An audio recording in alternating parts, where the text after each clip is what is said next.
आपण पाहता एबीपी माझा आणि आता एक नजर टॉप 25 बातम्यांवर। सरन्यायाधीश भूषण गवई यांचा आज विधिमंडळात सत्कार करण्यात आला। मुख्यमंत्री फडणवीस यांच्याकडून गवईंबाबत कौतुकोद्गार काढण्यात आले। जळगावच्या बाजारात सोन्याचे भाव 99,800 रुपयांवर पोहोचले। अमेरिकेचे राष्ट्राध्यक्ष डोनाल्ड ट्रम्प यांनी 14 देशांवर टॅरिफ धोरण लावल्यानंतर जळगावच्या बाजारात सोन्याच्या भावात वाढ बघायला मिळते। वर्सोवा घाटकोपर मेट्रो लवकरच 6 डब्यांची होणार आहे। त्यासाठी मेट्रो 1 प्रायव्हेट लिमिटेड या कंपनीकडून एनआरसीएलला प्रस्ताव सादर करण्यात आला आहे। वाढती गर्दी लक्षात घेता हा प्रस्ताव देण्यात आला आहे।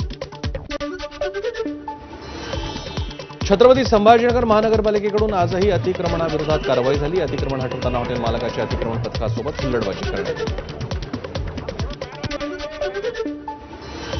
सोलापुरात सार्वजनिक ठिकाणी कचरा टाकणाऱ्यांवर गुन्हा दाखल होणार। 5 दिवसात 441 नागरिकांवर 98,000 रुपयांचा दंड आकारण्यात आला। नागरिकांनी दंड न भरल्यास गुन्हा दाखल होणार आहे।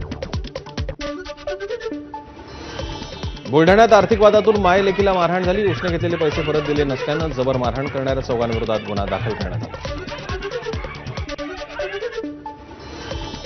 हिमाचलमध्ये आजही मुसळधार पावसाची शक्यता आहे, तर उत्तराखंड दिल्लीला पावसाचा ऑरेंज अलर्ट मिळाला आहे। हवामान विभागानं हा अंदाज व्यक्त केला आहे। अमेरिकेच्या टेक्सासमधील पुरातील मृतांचा आकडा 100पेक्षा जास्त आहे। बेपत्ता लोकांचा अद्यापही शोध सुरू आहे।